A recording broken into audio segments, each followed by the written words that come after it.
Chapter 7, Section 2 focuses on aerobic respiration, which is what's going to happen after glycolysis when oxygen is available.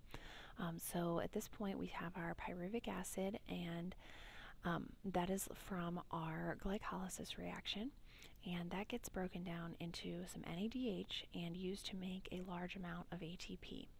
And this is all happening within the mitochondrial matrix. If you recall, the mitochondria is considered the powerhouse organelle of the cell, and that's where we're making most of the ATP. So that's where aerobic respiration is happening.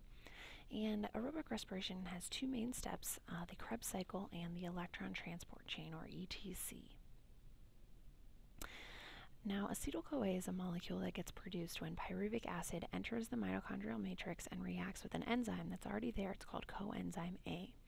So essentially what happens is the pyruvic acid gets a carbon atom removed from it, which combines with the oxygen that's available to form the CO2, and NAD plus becomes NADH.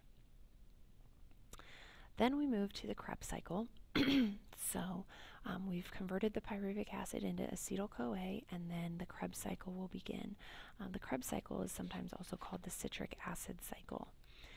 And the Krebs cycle is basically going to break down acetyl-CoA to make carbon dioxide, hydrogen atoms, and ATP. And these are the steps broken down of the Krebs cycle. Acetyl-CoA is going to combine with an acid called oxaloacetic acid to make citric acid. That's where the name came from, the citric acid cycle.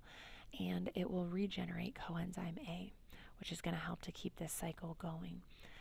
Citric acid then helps to release CO2 and hydrogen and forms a 5-carbon compound, an NADH, which is going to store some energy. And then the 5-carbon compound is going to release some more CO2 and hydrogen and form a 4-carbon compound. So we're essentially taking off a carbon each time here.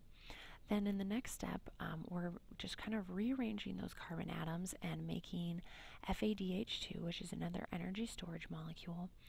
And finally, the last 4-carbon compound is going to release a hydrogen to help build back up this oxaloacetic acid and remake NADH. So that will just kind of help to keep this Krebs cycle going. But the overall trend is to break down this acetyl-CoA to make carbon dioxide, hydrogen, and ATP. So during the Krebs cycle, 1 glucose gets broken down in 2 turns of the cycle. Those turns make 4 carbon dioxides and 2 ATP molecules. They also make NADH and FADH2, which help to provide some energy to drive the next stage, which is the electron transport chain. And this is where we're going to make the majority of the energy for the cell. The electron transport chain is just a series of molecules in the inner mitochondrial membrane that transfers electrons from one to another. So similar to the electron transport chain that we talked about in photosynthesis. And the ATPs are going to be produced when NAD plus and FAD are reformed. So when they pull off those hydrogen ions and build up a concentration gradient, then we're going to be able to use those to form ATP. And again, this is where most of the energy in cellular respiration is formed. We're going to make about 32 to 34 ATPs here. So NADH and FADH2 donate their electrons and hydrogen ions down this chain, and as they go, they lose energy, and that energy is helped to pump the hydrogen ions through the matrix to create a concentration gradient. Those gradients are going to help to start the chemiosmosis process, which we talked about in photosynthesis. And the last part is the oxygen is going to accept the electrons at the end of the chain and the hydrogen ions to form some water molecules. And this is just a refresher on chemiosmosis. If you recall, here's our hydrogen ions that have been built up to form this gradient. We've got a high concentration here and low concentration on this side of the membrane. And we're going to help to pump these hydrogen ions through using the ATP synthase molecule, which is going to help to make our ATP. This is just a diagram of how the electron transport chain looks.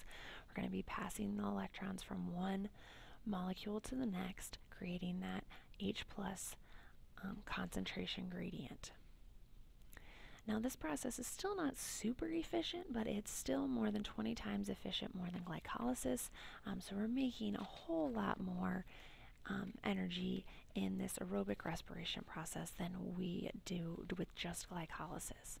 So an overview here, we go through glycolysis where we break down glucose into pyruvate molecules. Then we're going to convert those into acetyl-CoA, undergo the Krebs cycle where we're going to be forming some carbon dioxide, and then undergo the electron transport chain, which is where we're going to be making most of our ATP, and we'll also make some water molecules here.